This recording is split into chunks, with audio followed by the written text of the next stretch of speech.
പുണ്യകേന്ദ്രങ്ങളിലേക്കുള്ള ഓരോ യാത്രയും വ്യത്യസ്തമായ വികാരങ്ങളാണ് ഓരോ തീർത്ഥാടകനിലും ഉയർത്തുന്നത്. കഅബാലയം മനസ്സിൽ കവിത തീർത്തതിനെക്കുറിച്ചാണ് മസ്കത്തിലെ വീട്ടമ്മയായ സുഹറയ്ക്ക് പറയാനുള്ളത്.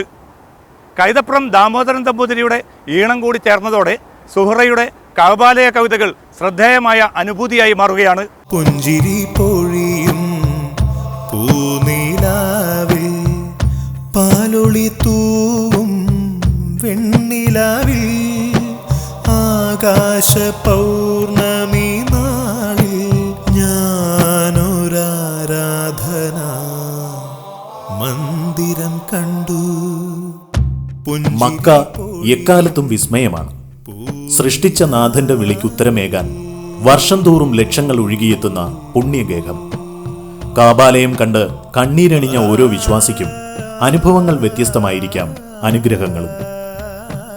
മസ്കത്തിലെ ഒരു സാധാരണ വീട്ടമ്മയായ സുഹറ ഹംസയ്ക്ക് ജീവിത സായാഹ്നത്തിൽ കവിതകൾ എഴുതാൻ പ്രചോദനമായതും കഅബാലയമാണ്. റമദാനിലെ ഒരു ഉംറ വേളയിലാണ് സൃഷ്ടാവ് സുഹറയുടെ ഹൃദയത്തിലേക്ക് കവിതയുടെ വിത്തുകൾ എറിഞ്ഞത്. പിന്നെ പിറവിയെടുത്തത് എണ്ണം പറഞ്ഞ 8 കവിതകൾ. അവയ്ക്ക് കൈതപ്രം ദാമോദരൻ നമ്പൂതിരിയുടെ ഈണം കൂടി ചേർന്നതോടെ പ്രപഞ്ച സൃഷ്ടാവിന്റെ അവദാനങ്ങൾ വാഴ്ത്തുന്ന ആത്മസങ്കീർത്തനങ്ങൾ പിറവികൊണ്ടു.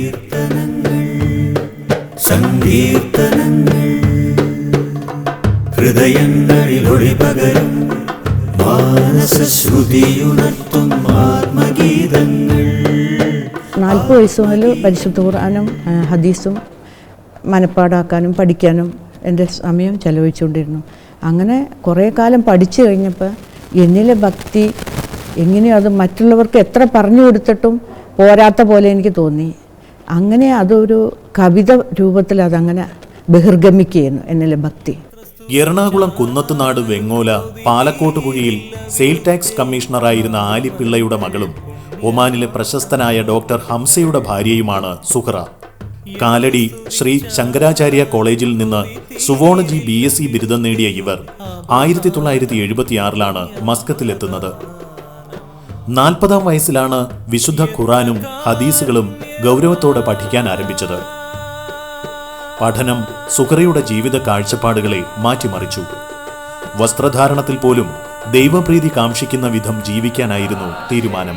ഞാൻ കഅബത്തിൽ ഉംറയ്ക്ക് പോയി കഴിഞ്ഞ് റമദാൻ്റെ ഉംറയ്ക്ക് അവിടെ വന്നപ്പോൾ അവിടുത്തെ ആ ജനപ്രവാഹം കണ്ടപ്പോൾ ഞാൻ വെറുതെ കൗതുകം കൊണ്ട് ഒരു തരി മണൽ ഇടാൻ അവിടെ കാല് വെക്കാൻ സ്ഥലമില്ല. അതുപോലെയുള്ള പ്രവാഹം കണ്ടപ്പോൾ ഇത് ശരിക്കും ഇങ്ങനെ ജലം മാത്രമല്ല ഇങ്ങനെ ഒഴുകുള്ളൂ, ഒരു ഇടവില്ലാതെ. അത് ഉടനെ എനിക്ക് 2 വരികൾ അവിടുന്ന് അള്ളാഹു തരണം. പ്രവാഹം പ്രവാഹം ജനപ്രവാഹം.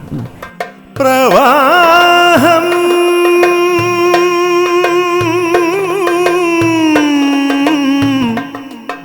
ജനപ്രവാഹം വസുന്ധരേ നീയോർമ്മിക്കുമോ ഈ ജനപ്രവാഹം ജനപ്രവാഹം.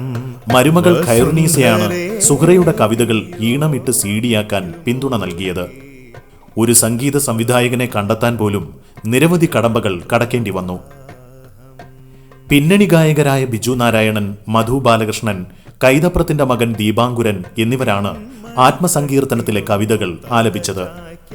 ഇത് CD ആക്കാൻ കവിതകൾ എഴുതി കഴിഞ്ഞപ്പോൾ CD ആക്കാൻ വേണ്ടി ഞാൻ മുസ്ലിം സഹോദരന്മാരിൽ തന്നെ ട്യൂൺ ചെയ്യാൻ കഴിവുള്ള 1-2 പേരെ അപ്രോച്ച് ചെയ്ത് നോക്കി.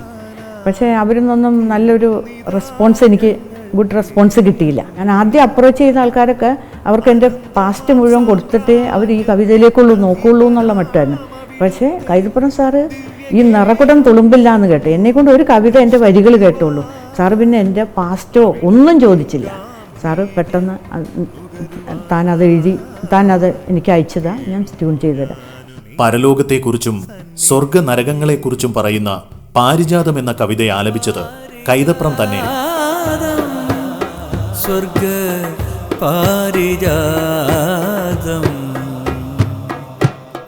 പരിശുദ്ധ ലോകരേ നിങ്ങൾക്കായിത പരലോക. ഉപകരണ സംഗീതത്തിന്റെ അകമ്പടിയോടെ കവിതകൾ കൂടുതൽ മനോഹരവും സംഗീതാത്മകവുമാക്കാൻ കൈതപ്രം ശ്രമിച്ചിരുന്നു. എന്നാൽ ദൈവഹിതത്തിനെതിരാകുമോ എന്ന ഭയം മൂലം സുഹറ വേണ്ടെന്നു വെച്ചു. കവിതകൾ ദൃശ്യവൽക്കരിക്കണമെന്ന ആഗ്രഹം പല കാരണങ്ങളാൽ ഇതുവരെ ലക്ഷ്യം കണ്ടിട്ടുമില്ല. സന്ധ്യേ തിരുസന്ധ്യേ എന്നാത്മാവിൽ ഗീതമുണർത്തും സന്ധ്യേ കണ്ടോ നീ കണ്ടോ അബ്രഹത്തിനാനപ്പടയെ തുരത്തിവിട്ടൊരു പക്ഷിക്കൂട്ടം. സുഹൃത്താനെ കണ്ടാൽ